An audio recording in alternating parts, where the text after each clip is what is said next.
Hi, this is Natalie Lander, voice of Kinsey, Tara Branford, Stargirl, and many others. You are listening to a W2Mnet podcast. You can visit W2Mnet.com for other podcasts about entertainment, video games, sports, and wrestling. Feed the baby. I was waiting for Jason to say something. Thanks, Erik. Appreciate that. Good evening and welcome to the Kickoff, Season 3, Episode 2 here on the W2M Network. I am your host. My name is Harry Broadhurst. Good evening, afternoon, whenever you're listening. You guys know the shtick by now. If there's one thing I am full of, it is shtick. Joining me, as per usual, the executive producer turned co-host, Erik Watkins. Yeah, if anybody heard me screaming on Sunday, yeah, you know why. She put it in the wrong hole. Look, it's for first Family time. show! Jesus, I was waiting for that. Can't even get through the Earliest family, that is the earliest family show we've got to date.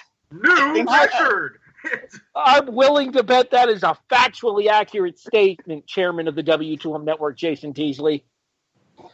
You can call me the Cookie Monster, and Harry, yes, I will eat your cookie.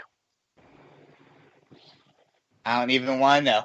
Well, that's funny. When did you become a redheaded Russian chick? So you do realize what we're finding out here, that Jason did it all for the cookie. The cook. Hey. I'm a fat kid. I do a lot of things for some cookies. That's fair. Finally, co-host turned producer turned back into co-host Brandon Biskobing. Like I said last week, I'm just the floater. I think you might be here to try to keep things in the straight and narrow. We're all screwed. In addition, the man whose voice you probably won't hear as much of this show as you did last show, just because I don't think any of us are bringing up his beloved Cowboys. Sean Garmer. Cowboys kicked ass. There you go. That's all I wanted to say. Yes, we're officially on the Giants suicide hotline time now. It's only going to get worse this week.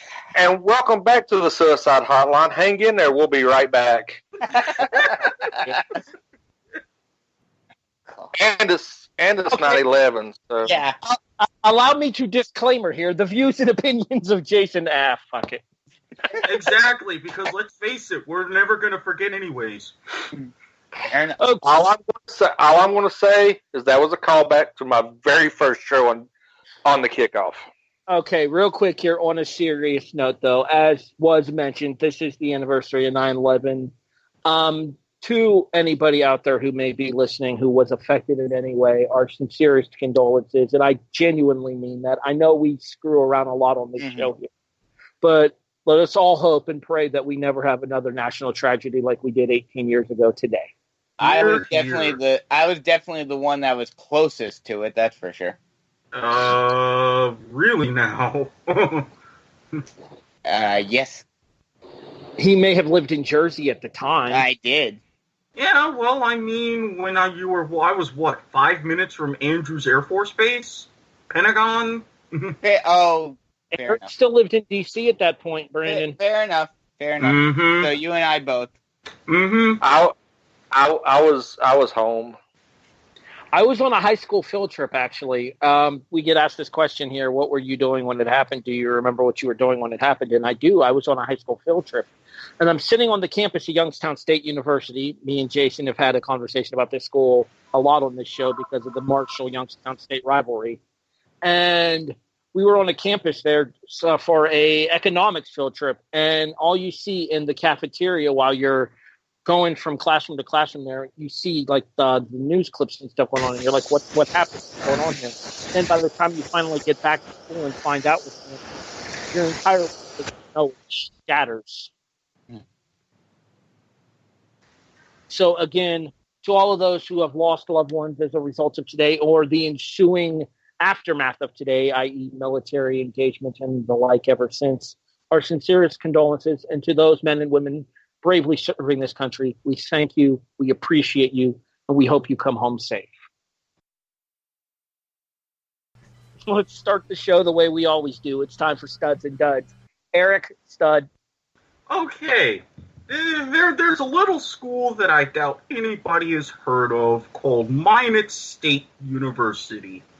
They announced it this past Saturday. Yeah, I mean, they happened to be playing a somewhat nearby hockey school in University of Minnesota Duluth. It was late in the game. It was fairly competitive, but their kick returner, Corey Kerrigan, what do you do when you normally fumble on a kickoff? You have very little hope, right? Mm-hmm. Not Corey. What does he do? Picks the ball up about 6 yards deep in his end zone, minding his own business, and it's like, oh, look, I've got running room. I'm going to take advantage, and I'm going to run, and I'm going to keep running, and I'm going to keep running. Oh, look, I'm in the end zone. I scored a touchdown. For doing that, sir, you are my stud. If I knew what the hell your team's nickname was, I would say it right now. The catfish. So what you're saying is he ran so far away. He ran all night and day. He had to get away. Thank you for playing into the bit. Erik, Jason, who's your stud for the week? I don't know if I can follow that, but my stud for the week is a NFL quarterback that was labeled as a run-first RG3 prototype quarterback that couldn't throw the ball very far and was going to be easily stopped. Oh, yeah, Lamar Jackson just dropped I think he just threw another touchdown on Miami's defense. And the fact that he trolled everyone after the game, and he just said, yeah, I can't beat you with my arm, can I? And just dropped the mic on that. You know, I have to give stud status to that. The kid balled out. He came in with a rookie wide receiver that he made a household name in one game. And I'm kind of like the Jackson to Hollywood connection. So just for that, he's going to be my stud this week.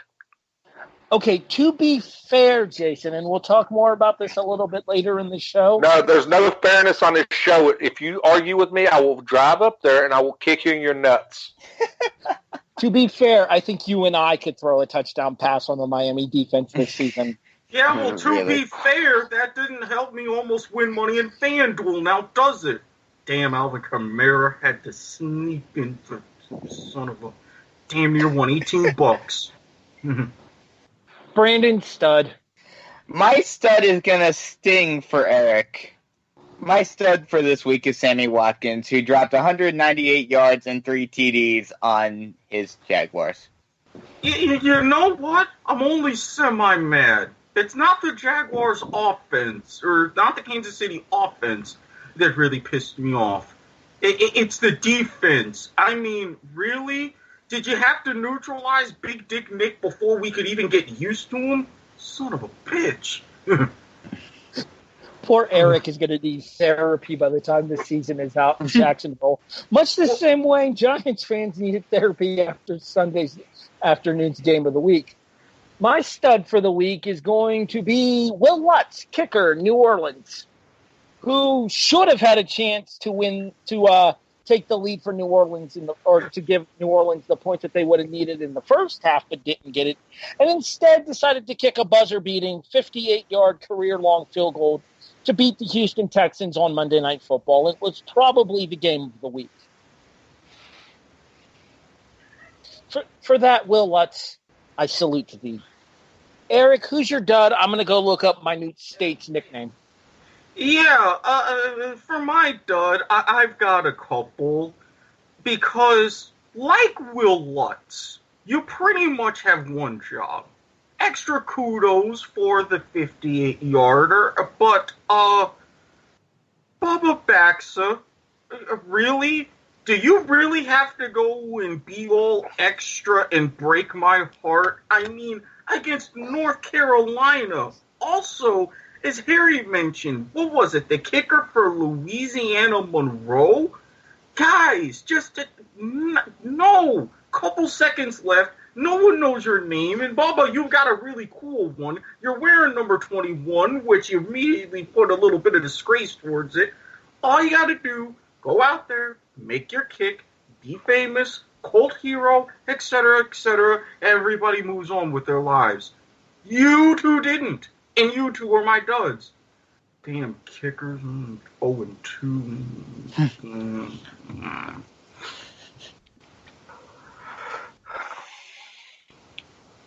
All right, since Erik wrapped it up and we're still waiting on Harry to go back, I'll go ahead and follow suit. I'm here. And go ahead. Well, I was just giving you some time, man. I was doing the little segue transition. I follow the black man. I'm used to following the black man. So we just segue from the black into the Irish. We good.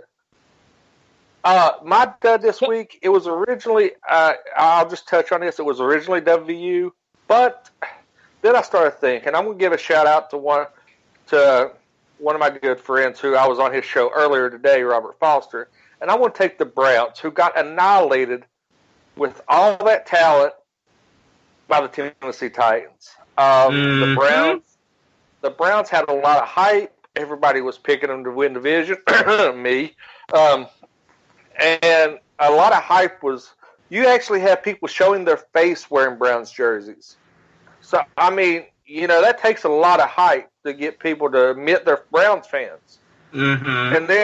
And then they have opening kickoff, and they get their shit kicked out of them by Tennessee Titans and Marcus Mariota. Mm-hmm. The Flying Hawaiian had a field day against a highly touted, what people thought was going to be a solid Browns defense. So, I guess we could say, Coach Kitchen, welcome to the NFL. Go ahead, real quick, before Brandon goes, and let's first of all give a shout out to Erik for calling this last week with his survivor pool pick. Well done, Erik. Oh no! I just noted the fact that the Browns are 0-13-1 in their last 14 season openers. Oh no! I just knew that they had all of this hype, even to the point where Nance and Romo were calling the game in Cleveland. Yet my pick for Tennessee was ballsy. More on some interesting aspects from that game in a moment. Also, Jason, that mega parlay we talked about. I got Sean researching the specifics, but needless to say, you might be paying up and I might be extremely happy. It'll be a very happy ending to my season, if you will. Okay, back to the show at hand here. My new state are the Beavers, by the way, which, given the quality of people on this show, Erik picking Beaver is not surprising at all. And for that, I have to family. All I want to say is it is a favorite delicatessen of mine and Erik's. Mm-hmm. Brandon, who's your dud for the week? Let me just say first, real quick, before I get to my dud. Who happened during the preview show for the NFL season? I think that was me. Browns are going to Browns. I heard who. I thought the damn West Virginia Hoot House came in here. I was say the buckets aren't ready yet. They're still in preseason for some reason. Damn moonshine. Browns are going to Browns. OBJ is going to OBJ. And that is my the week is a fellow divisional rival of the Browns, who I had high expectations for this season. Me too. Who also crappy. The Pittsburgh Steelers only scored 3 points against the Patriots. Yes, it's the Patriots. Still, only being able to score 3 points. Come on. All right, I don't know how. I don't know. All the Steeler fans talked about they don't need AB and don't need Bell, and then come out and do this. I'm pretty sure that they kind of need AB and they need Bell. I'm fighting with my phone to try to get back to Skype. Give me 1 second here so that way I can properly address the situation at hand here. All right, here we go. I know a lot of you guys follow along on while you're watching the games on Facebook and stuff, and a lot of you guys see like the memes and stuff that things like NFL put out, the NFL memes networks put out there. Did you guys see the one Us parody meme that they put out? Steelers fan faces when they see the Browns lose by 30. Steelers fan faces when they lose by 30 themselves. Thought that one was I didn't see that one. That one was pretty solid. I have to give credit where credit is due there. I have a dud of my own, and I'm actually going to be the only one to not discuss the National Football League in my duds. Well, I guess technically Erik hit on Bubba Baxa from Miami of Florida, but that was a homer comment, so I don't know if that necessarily counts. So we stay in the ACC, Erik, which seems to be your specialty here. And, there were 2 ranked teams in the ACC in the previous week's top 25 poll. Did you know that? Yes, weirdly enough. One of them, the number 1 overall Clemson Tigers, who, despite not having their best performance, had enough to take care of Texas A&M. The other was the number 21 ranked Syracuse Orange. Not anymore. who played Maryland and promptly had 63 points put up on them in the Carrier Dome. Fear the damn turtle. What the hell got into them? I mean, come on. Is this really all that surprising? It's Syracuse. They're not a football school. Yeah, but it's Maryland. They haven't been half decent since the fridge. Fair enough. And even that was debatable. Thank you. It's Maryland, who apparently now is turning into a juggernaut in college football, having outscored opponents 142-20 to start the season. Real stat. Yeah, 79-0 in their opener, 63-20 in their second game. Now they're ranked, but wait until they get into the teeth of their Big Ten schedule. Oh, Maryland's going to win like 2 games in the Big Ten. That is utterly beside the point. The fact of the matter is they went to the Carrier Dome and racked the Qs in their house. Congratulations, Syracuse, you fucking duds.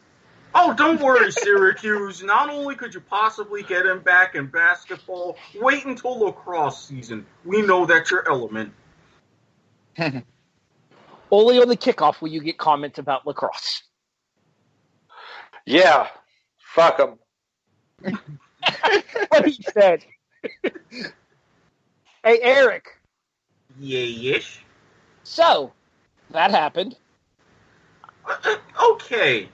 Now, when you're at a game and you try to figure out what time it is through the course of the game, what do you typically do?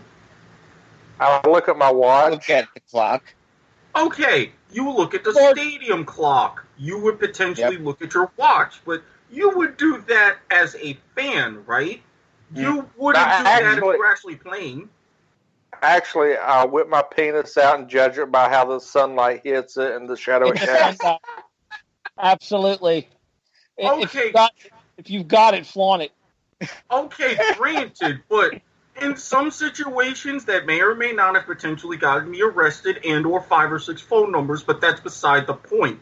My point is, if you're actually playing and focusing on the game, your quarterback is out there throwing 3 interceptions, your defense can't stop a running faucet, blah, blah, blah, you really don't necessarily need to have that in the forefront of your mind. OBJ disagrees. Not only does he disagrees in a typical OBJ way. Now, the valuation of the watch that he was wearing, and he's actually said will continue to wear during games, has varied. I've heard on the lower end, $190,000. I've heard on the higher end, $350,000. On my end, I'm thinking, look, I can pay off a lot of bills, get a lot of a certain Pat McAfee branded vitamins, and have a lot of shenanigans with all that kind of money, and still have room to spare for a new car. I guess my main question is, why? And also, if it really is made of plastic, so it's not defined as a hard object, how the hell are you getting a $190,000 plastic watch? Motherfucker, he bought that on the damn streets of New York from Gucci Mane for 50 cents. That's a goddamn knockoff. I think it's adorable that you... Hold on real quick. I think it's adorable that you think that was bought in New York. He ordered that shit on Wish from China, bro. Exactly. Hey, don't start that because we end up getting... Everybody's Facebook will be tied to Eric's wish list and we'll get that strange shit popping up again. Hey, I have not... Family show! Brandon? Let me just say, real quick, the two teams that are probably the most happy about getting rid of a potentially big-time player this season so far are the Giants and the Steelers. And we will talk about them we will talk about that player in a little bit. Actually, we'll talk about that player right now. Jason? Segway! So, that happened. Segway! So that happened. So, week 1 of the NFL season, we get a great offseason, one that probably premier wide receivers gets traded to the Oakland Raiders, where people go to die. Careers are never flourished. And then, like, the motherfucker lost his mind. I think he's bipolar. AB records phone calls or releases a video of it. Apologizes to his team, calls his GM a cracker, threatens his life, to the point where the Raiders will say, fuck it, we're going to cut you. So everybody's like, all right, what's going to happen? Premier receiver gets cut by the Raiders.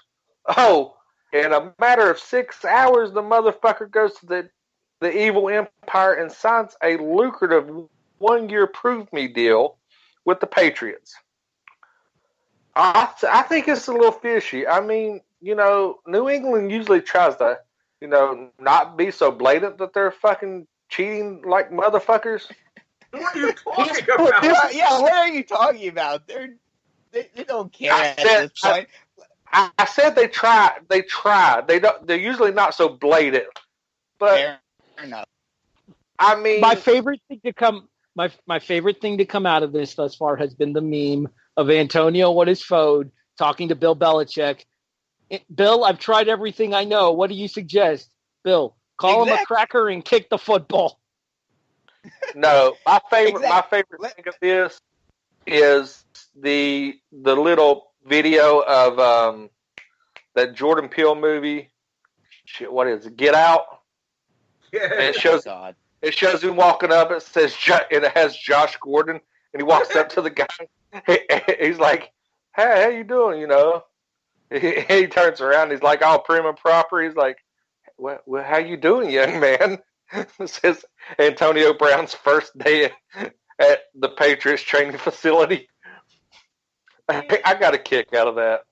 I mean, You'll have to find that. Let me just say real quick, especially for Harry and Jason and myself, those of us who are wrestling fans, as soon as we saw the Patriots pick him up as quickly as they did, everyone with half a brain knew that this was all a work. This was pre-planned ever since the Steelers refused to trade them to the Patriots. Bill Belichick, Robert Kraft, and Antonio Brown all met and said, okay, how do I get here? And they figured out this whole thing of him acting crazy to where there's such a circus in Oakland. Oh, I think it is, because I have a feeling as soon as he gets to New England, he will be all cordial. He will, toe the company line, all of that. I'm glad you brought that up, because I want to point something out, and then I'll pass it over to you, Eric, because I'm Eric's our sports encyclopedia for first-time listeners that could probably back this up. A lot of people that are close to him said the hit that he took, I can't remember who the lady was. It was perfect. Yeah. Yeah. I was going to bring that up myself. Ever since that he took that hit, he's not being right. They're really suspecting that he has like some serious, like, I mean, and all joking aside, because I do have, people that don't know, I do have kind of a medical background. They're saying that he had that caused a traumatic brain injury that went undiagnosed, and a lot of people that were really close to him have said that he just kind of did a complete 180 in his actions and how his behaviors. I would absolutely not be surprised at all to find out that he's suffering from CTE right now. And yes, that hit from Burfict probably played a very large role in it too, because even those around him in Pittsburgh said that he wasn't the same Antonio after that hit. Yeah, and people were calling him out and even saying it's like, hey, you give him his money and be paid. Everything that's going on with him, watch out.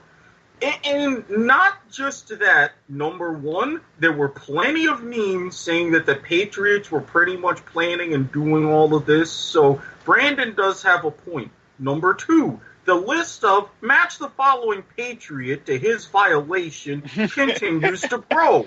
Number three, and this is really going to have you shit bricks, it's not just a one-year deal. They've added an option onto that to where if Tom Brady, who has Antonio Brown living at his house while he gets settled, decides that he's 10 trillion% in and having this great year and decides, yeah, let me get an extension on my contract. I got a little extra blood. They all decide to stick around. Antonio Brown could be making even more money next season with the Patriots. Instead of $15 million, it's going to be $20. Yeah, be prepared. Randy Moss 2.0. Yeah. Okay, let me just say this real quick, and then hold on, Brandon. Let me just say this real quick, then you can speak your piece, and then we'll move on here because we do have other stuff that we need to get to. If I'm New England, if I'm Antonio, get your money now, and then get the fuck out of the league, Antonio. And I mean that from a personal concern of it's cool to have a show like this and be able to talk about the stupid shit that he's doing. But from a human being perspective, it's almost disturbing to watch. Yeah. Let Brandon go ahead. Get help. Like I said, the jury is still out for me as to whether or not this was all a work or not. Because the coincidences are just too great. If he goes in and he's still acting crazy and still complaining about the helmet and all of that, and, disrupting the locker room, all of that, then I'll agree with you, Harry. But if he goes in and all of a sudden a switch gets flipped on and he is, the consummate professional and he is a, team first, company man, all of that, then this was all a work. Okay, so, Brandon, one quick thing, and then I'll pass it back. Number one, like I said, Randy Moss 2.0. Same situation from Oakland and everything else. And number two, if you think about it, aren't the best works where you really can't tell if it's a work or a shoot? Fair enough. Okay, who's been teaching Erik wrestling lexicon? I learn a few things every now and then. I expand my horizons. Anyway, we're going to go ahead and avoid the current Antonio Brown saga for now, but know that if anything further comes out between this week's episode that is being recorded on Wednesday night and next week's episode that will be recorded next Wednesday night, we will talk about it, I assure you. I'm sure you can find out more than enough information on your own for now without us going into it, but if it proves that there's more of a story there, we will talk about it next week. Brandon, that happened. My that happened this week is a very different one, a very unique one, and not one that I think a lot of people really even pay attention to. Obviously, I am a big football fan, but my first sports love has always been baseball. Lacrosse. And something... What? No, not lacrosse. Well played, Jason. Continue, Brandon. And one thing that always kind of, especially from my childhood in the 90s, always kind of brought the two seasons to show that transition from summer to fall were those first couple of games of the NFL season in certain stadiums where you had the football field overlapping a baseball diamond. This past Monday was the last nationally televised, and this upcoming Sunday is the last time ever that we will see that in an NFL stadium, because obviously the Raiders are moving to Las Vegas next season. So farewell to that transitional moment. Correct me if I'm wrong. Don't the Raiders have like 6 more home games? Yes, but the next one after this upcoming week is the beginning of October. So unless the A's make it to the playoffs, they wouldn't have it. Which they are in a position in the wild card now. So there could wait. I'm confused. I'm confused. How is that stadium dependent? I know that the Raiders are going overseas for a couple of their home games. I think one's in Mexico and one's in London. But because it only happens at Oakland Alameda Coliseum. Because they would pull up the baseball stadium. Okay, I'm slow. Ignore me. Once the A's are done, the dime. Yeah, I'm slow. It took me a second to realize that. Okay, I got you. All right. You know what? I'm actually okay with this, though. I get the uniqueness of it all, but professional football. I understand the reason why it happens now, but it's still kind of one of those things that it's sad to see it go. But most professional football players have stated that they hate playing on those stadiums fields. Oh, I understand why it had to happen. Because if you get tackled on that baseball diamond, it hurts way more than getting tackled on the AstroTurf or the grass in the outfield. Didn't that contribute mainly to the reason Bo Jackson's career was abruptly ended? Yeah, from the hip injuries. I was about to say that hip. I would assume that getting tackled on that infield dirt over in Oakland probably didn't do him any favors. Mm-hmm. Yeah, I'm pretty sure that's like that.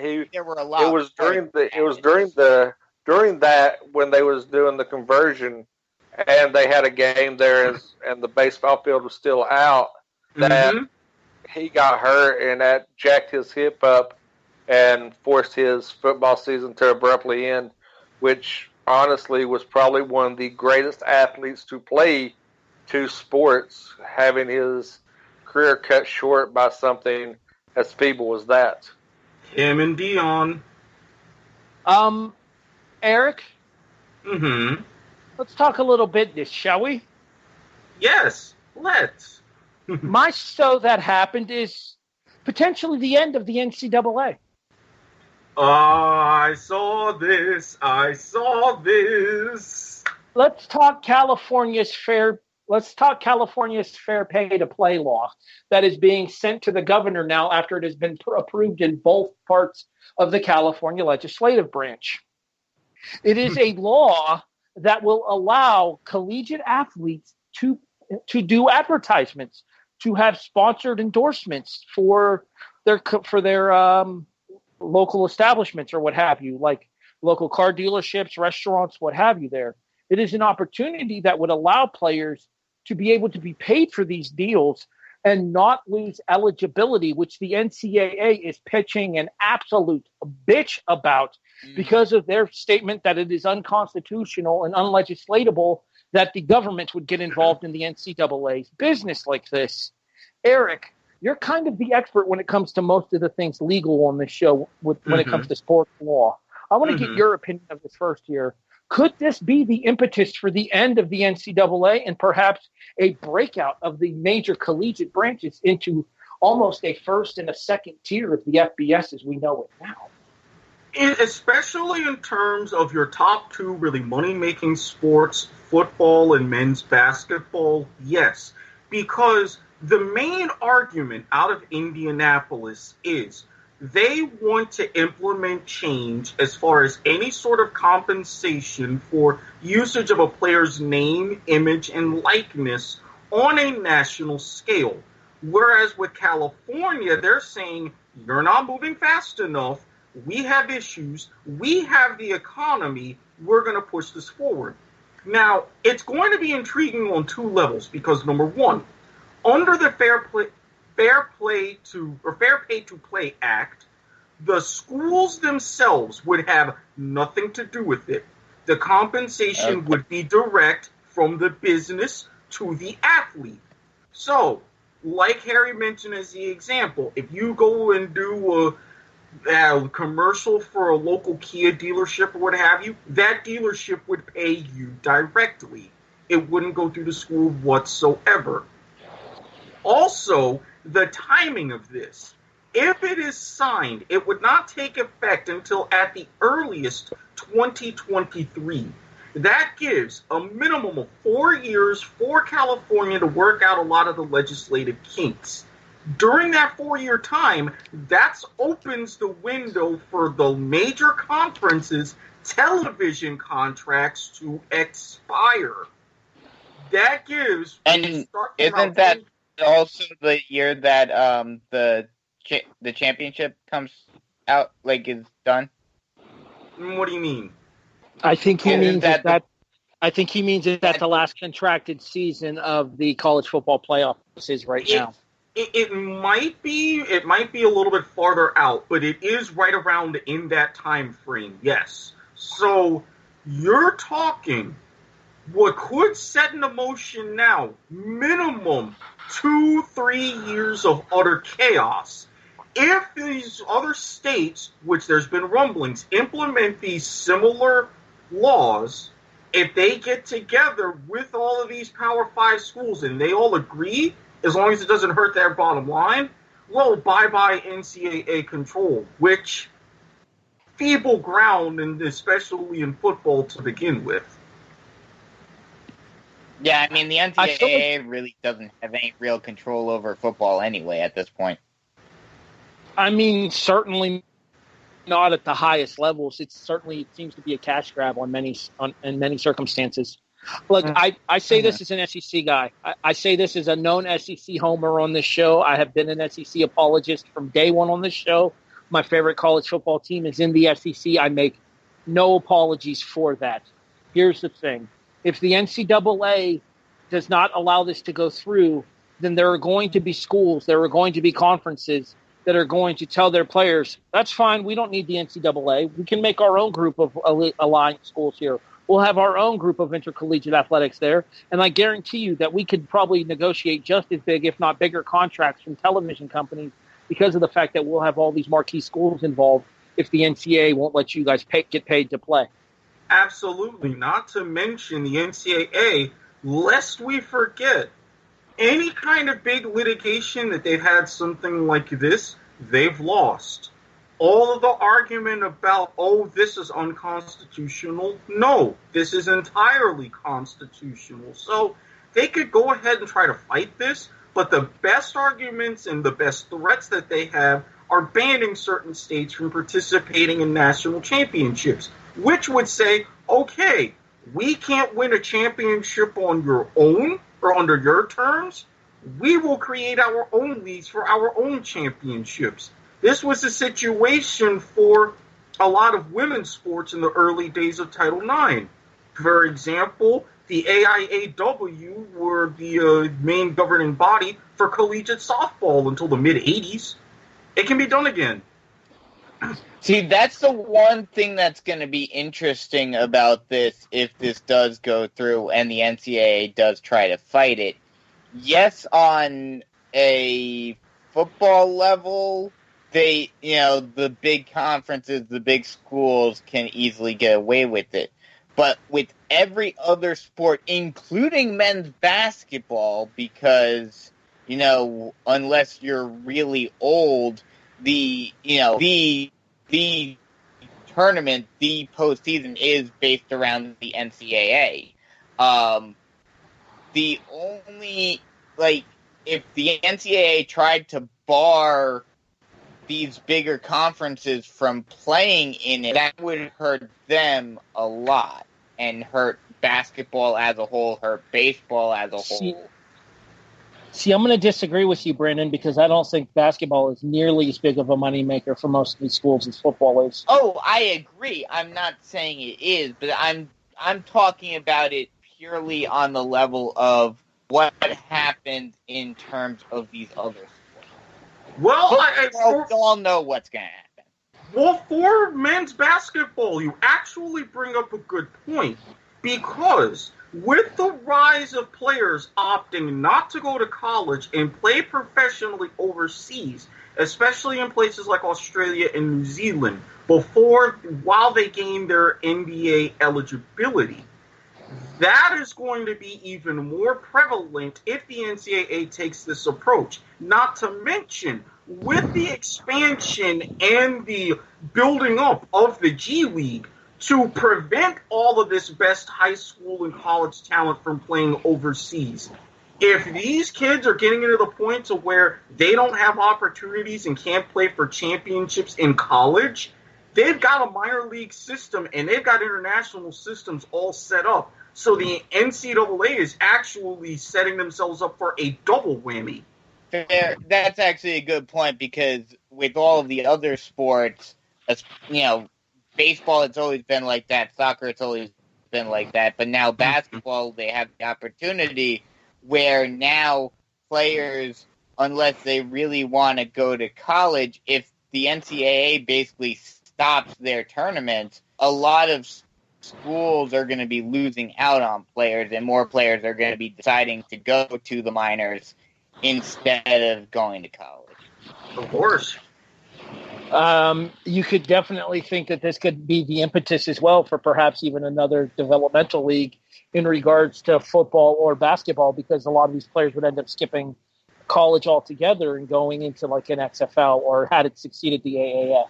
We do need to move on, but this is definitely going to be a situation that we're going to want to keep our eyes on, because as I said at the start of this conversation before it broke down the way that it did, this could be the impetus for the end of the NCAA's control over collegiate football at the very least, and possibly have even more far-reaching plans going further and further out. All right, let's move on here. All I'm going to say is family show. Quit talking about impetus. Impetus. Clean out your ears. Being two-faced deep in beaver. I'm just glad beaver. I'm just glad I got to use a family show on you for once. Anyways, guys, I've got some questions. You ready? Ready. All right, so since this was the first week of the NFL season, the first two questions are going to be pretty obvious. I will start with Erik, as I usually do. Okay. Erik, what was that, Jason? Black.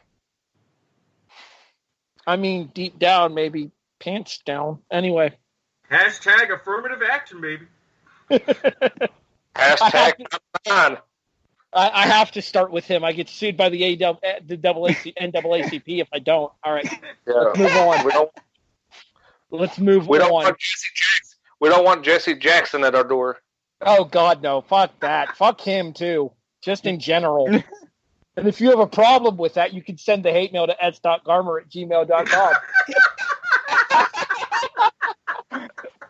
All right, let's move on. Erik, yes. First two questions should seem obvious given the time of the year that it is. What team made the strongest positive impression on you for the first week of the NFL season? I'm going to be honest, and I thought, yeah, it's a good team getting even better, and yes, I joke all the time how they have their power in pentagrams and how they sacrifice goats and more humans or whatever. But I mean, to me, really, it's the Patriots. While it's a positive impression, it's also kind of depressing in knowing the fact that they're not going away. And now they have been installed as a little bit less than 4-1 favorites to win the Super Bowl. I can see why. And, of course, Tom Brady looking like he's in his 20s for some damn reason, saying, oh, we got to get back to work and we'll get better. I'm like, Jesus Christ, are they going to lose this season at all? It's just like, but unfortunately, it is the way it is. It's a red, white, and blue world, and hey, Robert, just send the plane and take me to the Jack Shack. I'll shut up. Jason, team impressed you the most in week 1? Honestly, I think it was. I'm going to say this, and I'm going to. Oh God, I wonder if Fuckface is listening because I'm going to give him some credit. I'm going to honestly say the Dallas Cowboys. Oh God, that hurt.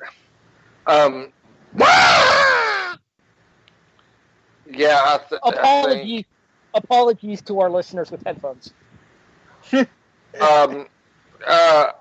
Once they got rolling,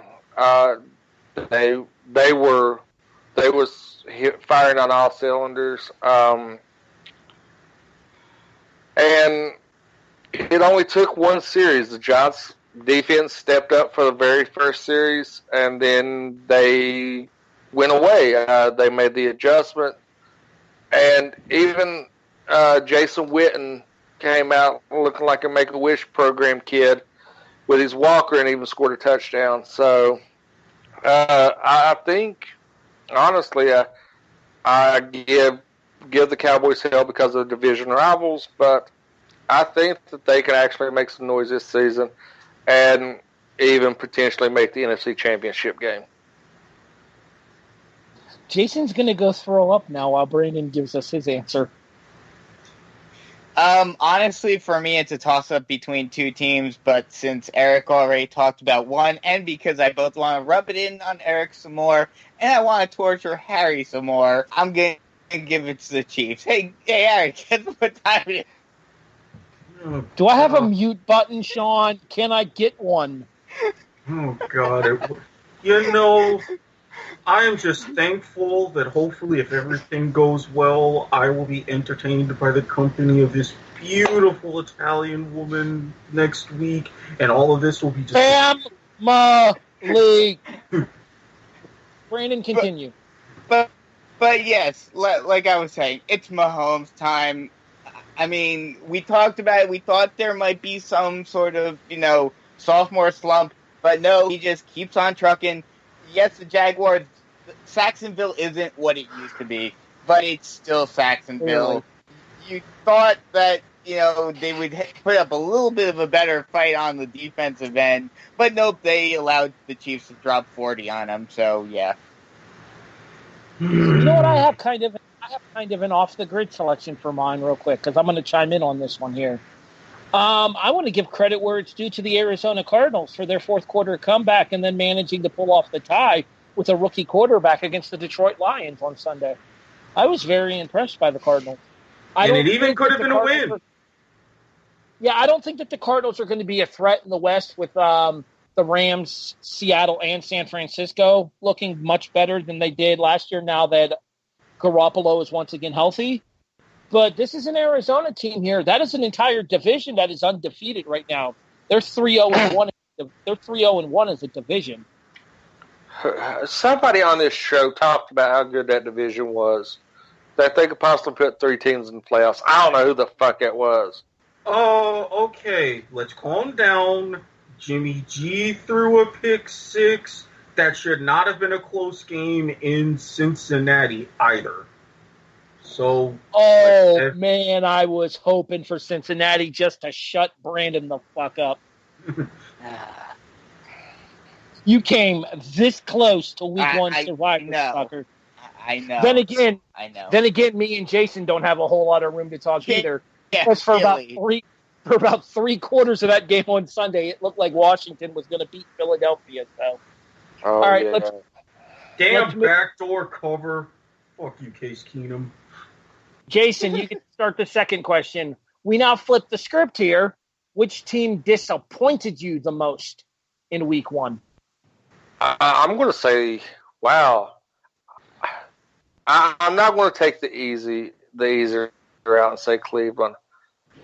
I'm going to say the Chicago Bears. That's a good pick. A great defense. You got a Ferrari defense and a Pinto offense. They let Jordan Howard walk. Brought in one of the top rookie running backs in the draft class in Montgomery, but they didn't feed him the ball. And Trubisky looked like he was the starting quarterback at your local YMCA rec league. I mean, that defense is scary good. And, I talked about, you just if you have a good defense, your offense has just got to maintain. Well, your offense has got to at least move the damn ball. And that's something Chicago struggled with in week 1. So I'm going to say that is my backdoor disappointment. Like I said, I wasn't going to pile on Cleveland and make them the obvious pick. So, yeah, I'm going to go with the Bears. Brandon. Since Jason didn't take it, I will take the obvious pick. Cleveland, they came in with so much hype, and everyone in Cleveland actually had hope for the first time in God knows how long. And they proceed to lose by 30. I mean, it's not like it would be one thing if they lost in a close game, and you could say, okay, there's some growing pains. This is a young team. But no, they lose by 30. Browns are going to Browns. Yeah, Jason, you may be eating your words later on in the season. I picked Cleveland to take a wild card spot, so I'm kind of hoping this week was an anomaly. Erik. Number 1, Jason, how dare you offend the Ford Pinto? Number 2, let's be real. That Chicago offense looked like a damn Edsel out there. It was a Model T. Number 3, for my disappointing team, and granted, I had a little bit of low expectations going into this, but for me it was Denver.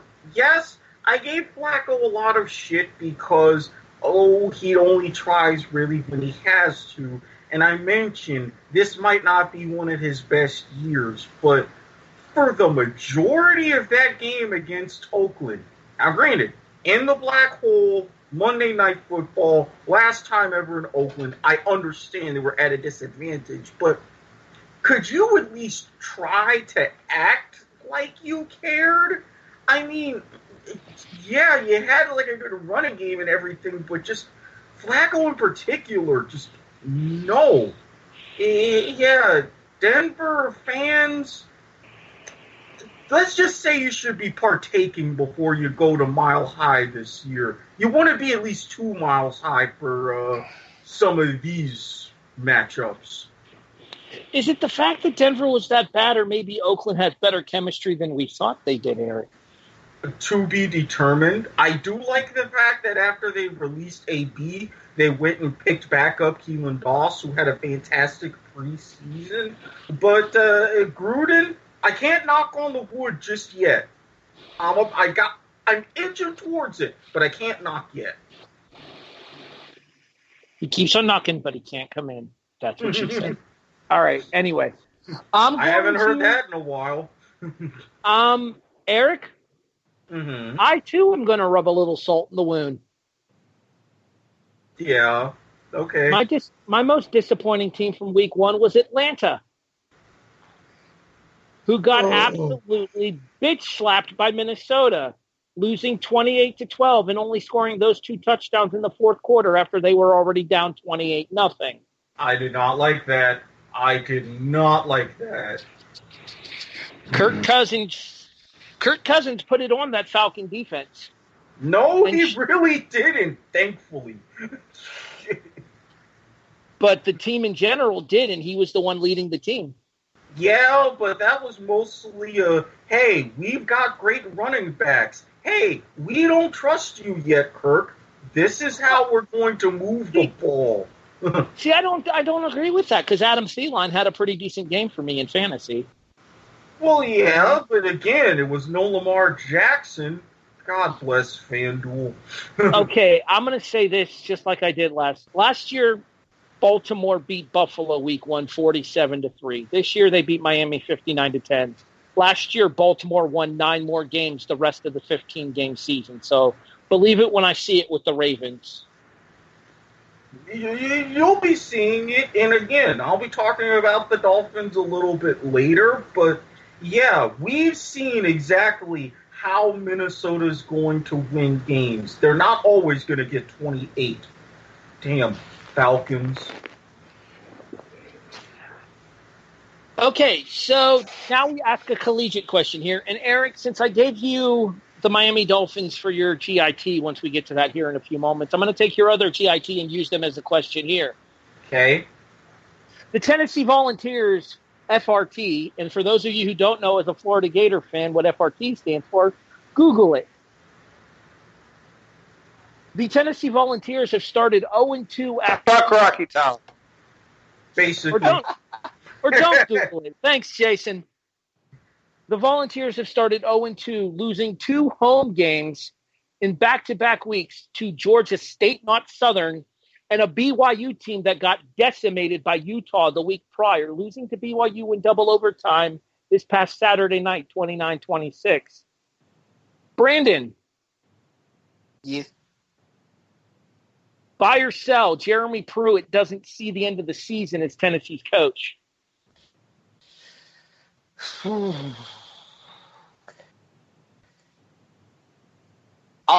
I'll buy it just because for some unknown reason, Tennessee fans think that they're going to do something every year and then get pissed off when they don't.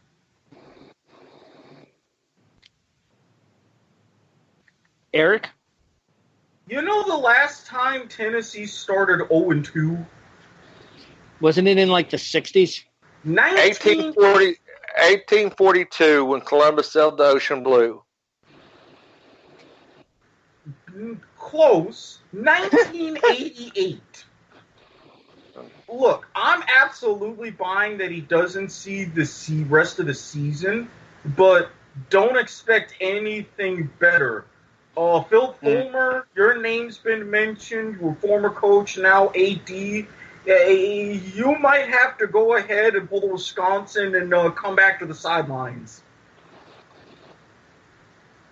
Who was the coach at K-State? Bill Snyder that did that. Yeah, K-State. And actually turned Kansas State back around. Yeah, and was it Barry Alvarez? I want to say his name was it Wisconsin. He did the same thing. Yeah.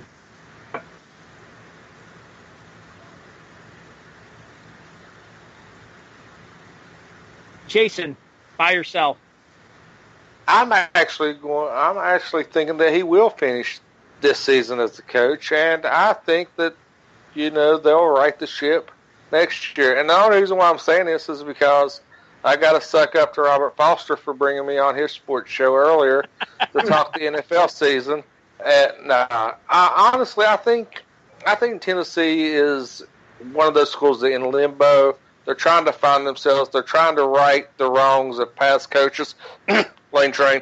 But I think that Tennessee got put in a hole by former coaches and people that had decision-making abilities that it's going to take a while to right that ship, and you can't just do that in a short amount of time. It's not going to be a 1, 2, 3 year turnaround. It's going to be a prolonged turnaround. You got to get kids in there that want to play, that want to be a part of the program, and right the wrongs of the past. So, yeah, I think he'll be there at least this year and next. All right, very well. That finishes up. I got a question, and now we move on to our newest segment for the show this year called I'm a Survivor. All 4 of us were victorious last week. Myself and Jason picked the Philadelphia Eagles to beat the Washington Redacteds. Washington did get a late touchdown to screw Erik, but Philadelphia won the game 32-26. 32-27, excuse me. Erik picked Tennessee, and, well, we've talked pretty much ad nauseum about how that game went for Cleveland, 43-13 to the Titans. Dilly! No, because those fridges wouldn't have opened. Anywho, Brandon.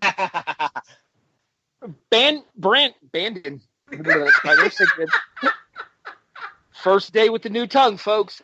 Brandon picked Seattle, assuming that they were a sure thing against Cincinnati at home.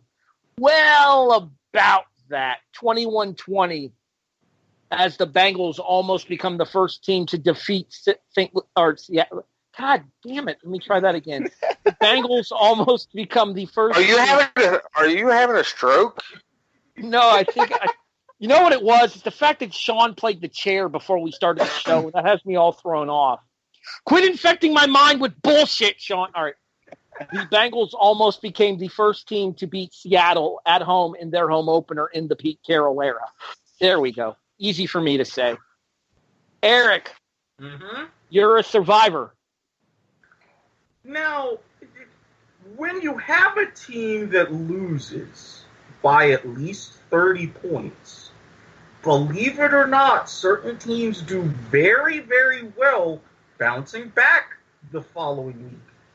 One of those teams, especially under their current coach, is the Pittsburgh Steelers. Following such a loss, not only do they have an incredible rate, one of the highest as far as covering the spread, they have a great record straight up, and even in games where they lose by double digits, the Steelers are like 11-6 the following week. So for that reason, especially given the state of their opponent, I'm picking Pittsburgh. Jason, you're a survivor. I'm taking the softball and taking the Pats. This sumbitch keeps stealing my picks. I'm guaranteeing I'm making the week 3. Fuck you. Like I just said, this sumbitch keeps stealing my picks. I'm getting New England out of the way here. They're playing Miami. This game is going to end ugly. Very, very ugly. It may not end as ugly as you think when you look deep into the numbers. They do not do well, especially in Miami. And believe it or not, when they have a spread and they're favored by as much as they are, 18.5 or 19, depending on the book, their average margin of victory in the Belichick, Brady era is only 9.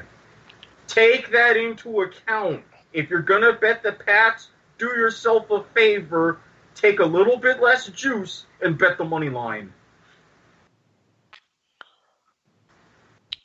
What that he will said. be a segue for later. Yeah, we'll talk about that game more a little bit later on. Let's move on here. Brandon, you're a survivor. The Raiders are going to come back down to earth. Not going to have this crazy victory this week. And Mahomes is going to Mahomes, and the Chiefs are going to beat the Raiders. You know, I'm not one to root for injuries, but if there was ever a guy that could, never mind. I hope he becomes a paraplegic. The views and opinions adjacent to, forget it, not worth it. All right, moving on. We now move into one of the carryover segments from last year. It's time to get it together. Hey, Erik, real quick, before you get started, I just want to do my bit that I was going to do for when I did this as my original So That Happened. You ready? Ready. To the tune of Elton John's Changes, they're tanking away. They really are. And Miami, look, I get it. You've got Ryan Fitzpatrick and Josh Rosen as your quarterbacks. You draft Mr. Gas Mask himself, Laramie Tunsil, who is actually more than competent as a tackle. You trade him. You get rid of Kenny Stills after he was trolled with all the Jay-Z songs at practice after he spoke out about that news. So now you actually say, oh, we're not tanking. We're going to go ahead and we're going to be competitive. Only to have RG3 come in the fourth quarter and throw a touchdown pass against you. What does that tell you about where you are as a franchise? And you don't expect people to get on their phone with their agents and say, like the goalie in Slapshot, trade me right fucking now and hang up? Jesus Christ, Dolphins, get it together. You know, this is the second week in a row that the Dolphins have been mentioned for something bad on this show. Because if you guys recall, I sewed that happened them last week because of their media division with the calendar. Yeah. Oh yeah. This is a franchise in free fall that, quite frankly, will be lucky to win 2 games this season. Jason, get it together. I know I passed on them earlier, but I'm going to take them now. The Cleveland Browns have to right the ship. I said this earlier on Robert's show. In week 2, you usually don't have a must-win game. In Cleveland, yeah, you do. This is a must-win game for you. So much hype, so much fanfare and pomp and circumstances that came with this team. High hopes, especially from yours truly. I'll admit, I even built them up. I inflated that ego a little bit, like they give a fuck what I say. But this team has to right the ship somewhere, and they have to get out of their own way. The egos are on display. I don't think Kitchen has control of the team like people think he is. He's more of a, I want to be everybody's best friend and not piss anybody off. But he didn't realize there's only one football that can go around that field at any given time. And I love OBJ. He's a former Giant. I love him. But he's a prima donna. Landry's a prima donna. You also got to keep the other players there, like Njoku. You got to keep Chubb. Chubb was pretty much non-existent this weekend. They have to figure out a game plan and keep everyone happy and keep everybody on the same page. So, Coach Kitchen, get it together. Brandon, get it together. My get it together this week. Yes, they were playing against the Patriots this past week, but only scoring 3 points. Steelers, if you want to have any hope, the AFC North, it may not be looking quite as strong as we originally thought with the Browns, but the Ravens put on a good performance, granted against the Dolphins. But if you want to have any hope of winning the division, you got to get it together. You've got another tough week this week against the Seahawks. So you may lose another one, but you got to get that train righted and get the ship going the right way again and get it together.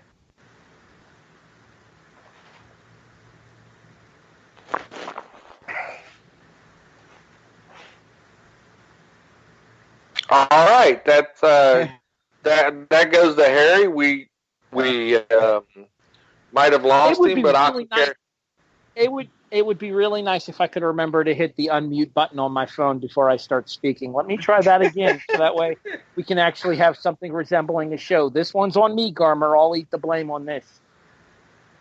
I think this is a much more winnable proposition for the Steelers this week, having Seattle coming to Pittsburgh than having to open the season in Foxborough last week for the championship banner racing was. I will openly admit that I did pick Pittsburgh to cover in that game. Part of that was because I wanted to get on my girlfriend's good side. She's a Steelers fan.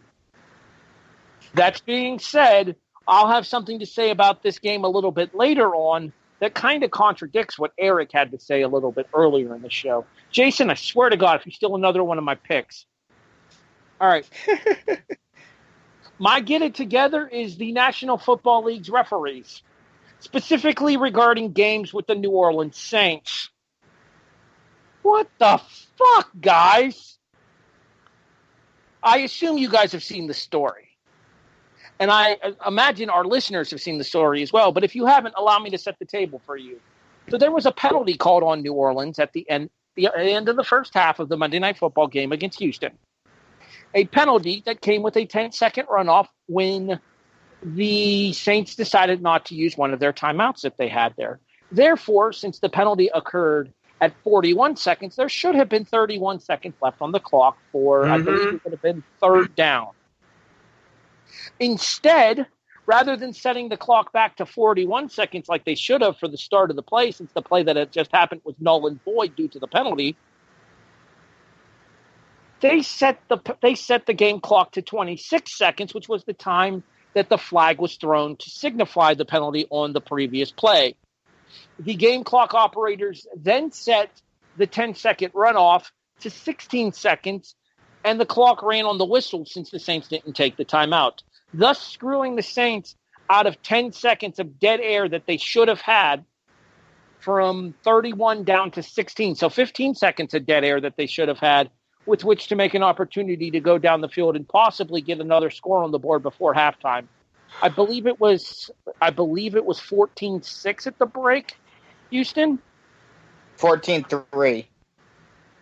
Okay, so either way, they only had a field goal there, and they would only get a field goal to start the second half as well. But if they could have scored at the end of the first half there, then gotten the ball back with the second half kickoff and driven down there, you're looking at a completely different game. As it was, it did not cost the Saints the game, but the NFL and its officiating crew has got to stop screwing the Saints. NFL referees, specifically in New Orleans Saints games, get it the fuck together. Especially since you've got a lot of ornery Saints fans showing up in referees' jerseys now. I feel like you could put some of those Saints fans on the field and they do a better job than some of the officiating crews would. I could go on the field and do a better job than some of those officiating crews. We've now hit our favorite segment of the show. Are you serious? I would like to state for the record that my picks last week were not serious, therefore I am still 0-0. Uh-huh. No. That's not how that works. Oh, okay. I feel the need to own up to something here. It is the single worst week in the history of Are You Serious? And that's saying something from a guy that started 0-8 one year. That was last year, Erik. Don't get your britches too big, okay? 0-2, minus 71.5 points. On behalf of the entire state, fuck you, Nevada. Hey, I warned you about that one. I said, I don't know, the magic isn't going to happen again. Oregon's going to be pissed off after what happened against your somewhat beloved Auburn, but no. None of us won a game straight up last week. However, Brandon won both of his games against the spread. Erik won one of his games against the spread. I'm me, still you in the just lead. fucked the dog. Correct me if I'm wrong. Who won last year? Hey, you're not a Steelers fan. Quit living in the fucking past. Well, I'm winning again now. That's all I'm saying. I mean, are you jumping on the bandwagon with Sean? You know what it is? You know what it is, Jason? His favorite channel is clearly the History Channel because he loves living in the past. Yeah, exactly. But I'm still leading, so I'm living in the present. Shut up and let me talk! Hey, I've got some sort of W on the board. I'm already off miles better than what I did last year, so I'm all right. I start this year with a plus number for once. All right, let's get to our predictions for this week, so that way Jason can get some sleep for work tomorrow. Erik, college. You serious? Okay, when you've got a team, you're going up against a conference rival, and you've got a new transfer quarterback coming in. You have a freakish 2+ hour delay because, I don't know, there decided to be, at that particular moment in time, a shit ton of lightning strikes. Yet through all of that, you come back until the game is played literally until about 4 in the morning when people are asleep, mostly drunk or what have you, and you kick a game-winning field goal.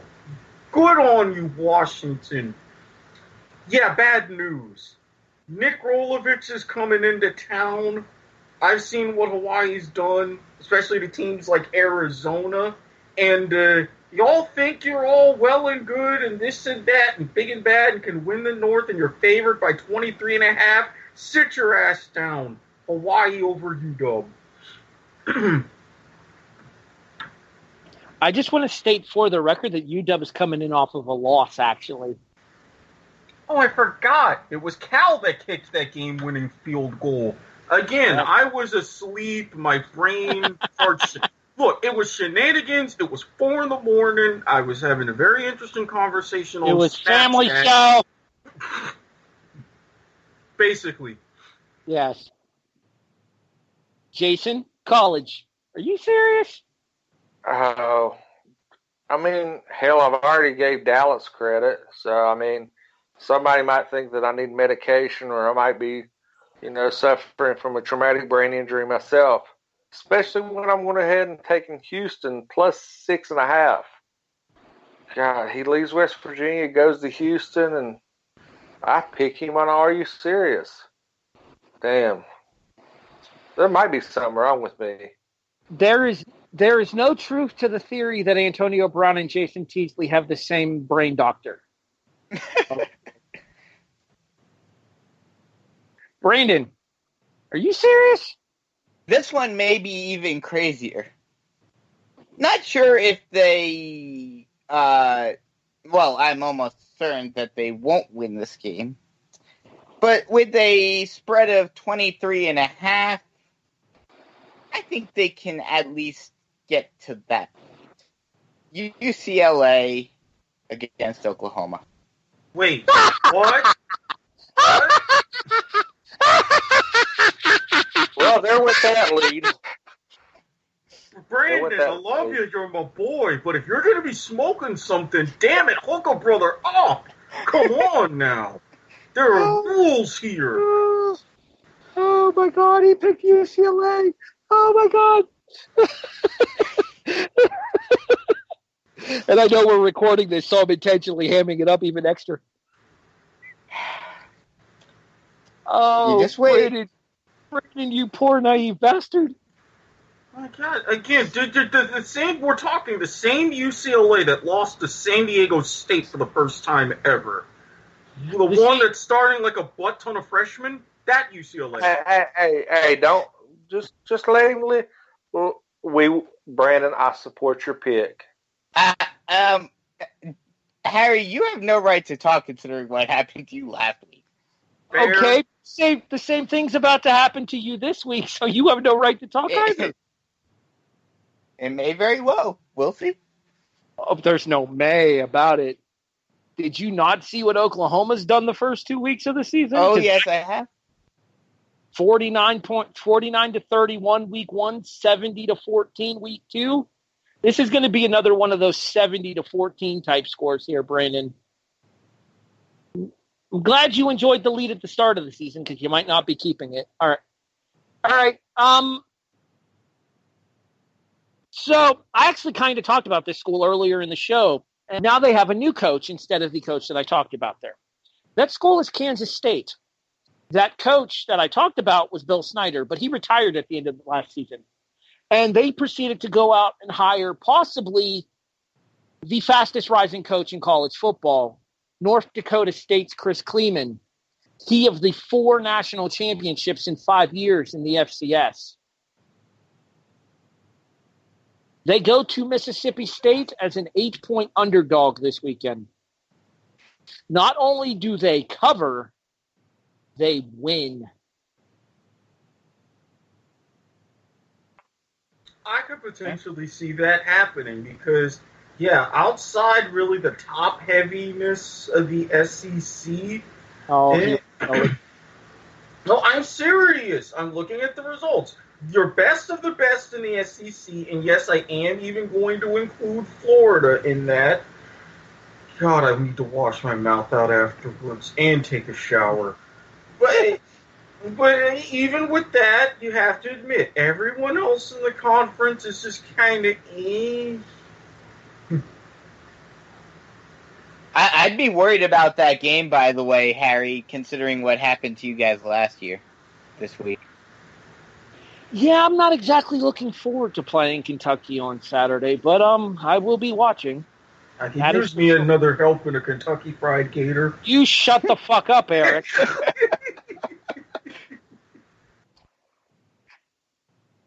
You know what a Hurricane's weakness is, right? A Tar Heel. Damn it, Bubba Baxa! Just a little bit.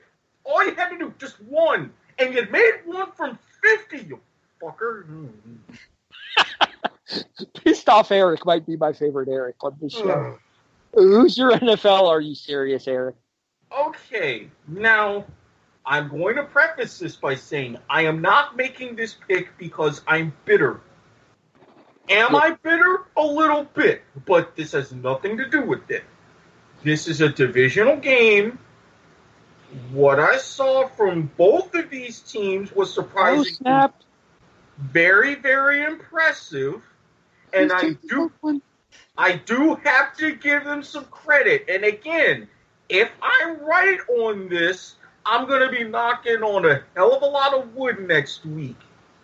They may not win, but considering the history between these two teams, especially these past couple of years, it wouldn't surprise me. Raiders over the Chiefs. Oh, my God. Well, he's getting like 13 points there. So. No, he's not. He's only getting 7. Really? Yes, that line is only 7. Jason, do you remember your comment earlier about family shows? Nope, totally forgot it.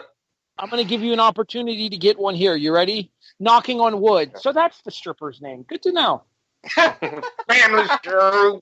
Hey, look. Sometimes there are family show. All right, moving on. Jason, NFL, are you serious? Actually, considering the line I've seen today is 9.5, yeah, I'm dead serious. The Pats are not just a single. They're under double digits. What? Erik, what? Yeah. That's not what I'm seeing.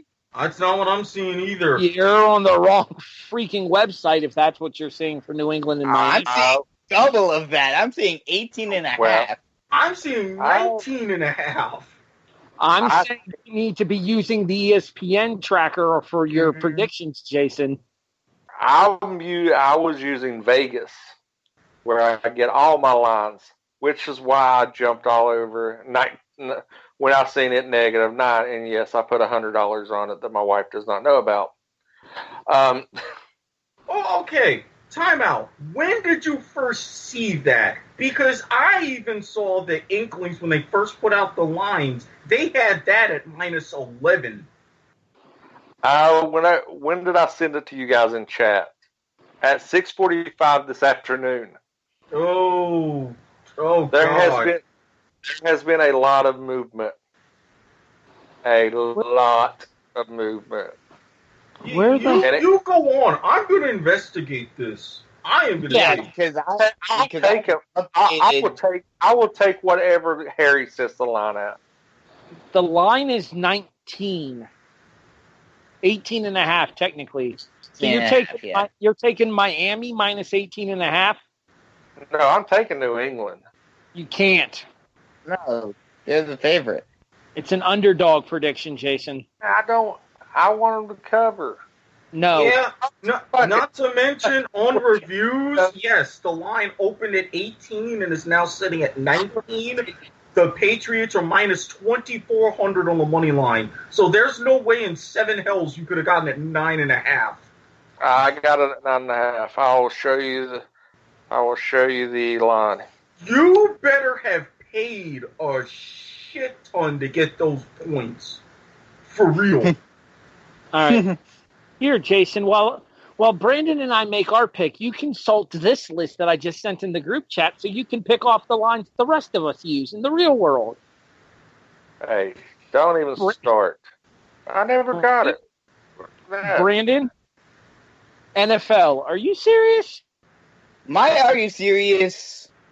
You guys might laugh at me again, but even with their backup in there, they showed that backup showed some decent promise. Are you betting the mustache? Their opponents, who would be the mustache? Gardner Minshew? Oh, yes, I am. Alrighty. I'm taking Jacksonville -9 against Houston. I think that game will be closer than, especially because this is a rivalry game too. This is an interdivisional rivalry game.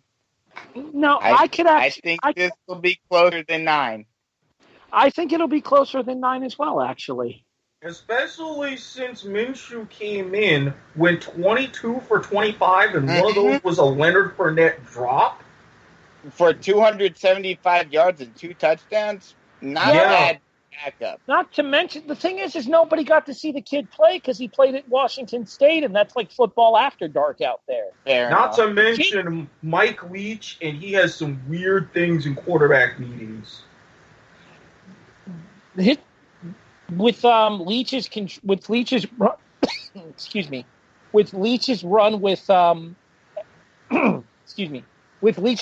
Mahomes at Texas Tech, and now the success that he's having in the NFL, I wouldn't be surprised to see Minshew, maybe not to that level, but certainly along those lines of the accuracy is certainly there. 88%. And DJ Chark was an absolute beast in fantasy this week. Which was the belief for him coming out of college when he was drafted this year. Leach did not have Mahomes at Texas Tech. Could have sworn they said that Leach had Mahomes while he was at Texas Tech. No, that was Cliff Kingsbury. Oh, okay, my mistake. Kingsbury had him. Yeah, the last quarterback that Leach had at Texas Tech was Graham Harrell, who did nothing in the NFL. And now he's the offensive coordinator at USC. Shout out to USC for putting a beating on the tree this past weekend, 45-20. Didn't see that one coming. Mm-hmm. Jason, have you found a usable selection for this weekend? Well, what's our? We got to take 7? 4 in the NFL. 5 for NFL. 4 in the NFL. Oh, 4. All right. I'll make this an easy one, and I'm going to take the. I'm going to take the Steelers and Seahawks. So you're taking my pick again. All right, just because it's your pick, so I don't want to take it. I'll go down and take the Cardinals in the Ravens game. You know what? I actually gave very serious consideration to that because Arizona played a lot better than that 13.5 line, I'll tell you. And I think Baltimore's going to have an overinflated sense of self after what they did to Miami this first week. That one could potentially be a shootout because that Arizona defense was not as wobbly as Miami, but still a little bit. So that one could be a fun one. And I think that once Baltimore actually plays a team that cares, take it, then we'll find out what Baltimore's actually made of. I will point out that Baltimore-Miami game was 42-3 in the second quarter.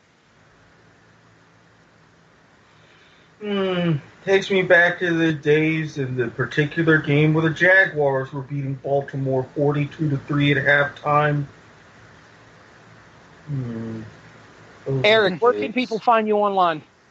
If you're finding my more sane version at Squid Sportshead, but if you want some different sides, DM me and you will go through a very thorough screening process, and I'll let you know to 2 other handles that I'm at. One on an app that is pretty much Family Show written all over it. I will say that. Jesus Christ, I don't even want to know. It's actually pretty awesome. The main company that makes it is Mastodon, and they have this one app that the name of it is pretty obvious. It's called Twitter. I will let you derive appropriately. All right, real quick, before you do that, where would people find you to place your bets online, Erik? Well, I mean, while I am still kind of a buddy with my bookie, I don't know. If I can get my hands on it, I might be making a move to FoxBet. I feel so broken. We're losing one of our main plugs from last season. I know, it's weird, but they had too much controversy, and I'm hanging on by a thread because they were generous enough to give me a $25 free play for my birthday, but times change, man. I'm sorry, it's not them, it's me. All right, well played. Jason, where can people find you online? Well, just like I said earlier, I was on Robert Foster's Golden Sports podcast talking NFL week 1, week 2. Also, you can find me popping up on the Red Legion Broadcasting Network. Of course, you can find me here, but you will not find me washing dishes at a BW3. And if you feel like following me on Twitter, it's at TurkeyGlue822, and that's pretty much it. So what you're saying is you're no writing fanatic. Good to know. What I'm saying is I don't read off a teleprompter with a robotic voice as I wash dishes at BW3. We tried to be nice, bitch. We tried. Brandon, where can people find you online? They can find me on Twitter at Bisco_GothamSN and find me on Facebook in all the different sports groups and pretty much everywhere sports. All right, before I do my plugs, I want to make a quick correction for Jason. Robert Foster's podcast is actually called Golden Point Sports, and I highly recommend it. Yeah, especially when I show up on it. They wanted to have me on for the AFC East preview, so that way I could talk Bills and everything with them, but this was back when I was having my personal issues with my family life, and I was unable to do so. But, yeah, shout out to Robert Foster, and hopefully they have a ton of success over there. Absolutely, and I'm not even going to make a joke that I really had set up in my head, just out of preliminary respect. You should have named it Golden Shower Sports. See, Robert, that one wasn't me. What was that, Jason?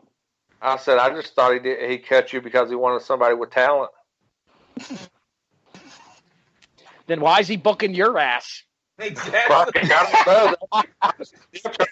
because other than Bisco, I don't think you could probably find another fucking Giants fan. There's a few Bills out there. I'm HEB the Eagle on Twitter, even though I barely use it, if I'm being honest. Find me on Facebook, Harry Broadhurst. By all means, feel free to shoot us a message. Tell us what you think of the show. Or don't. Don't tell us what you think, because we're still going to do the show anyway. It really doesn't matter to me.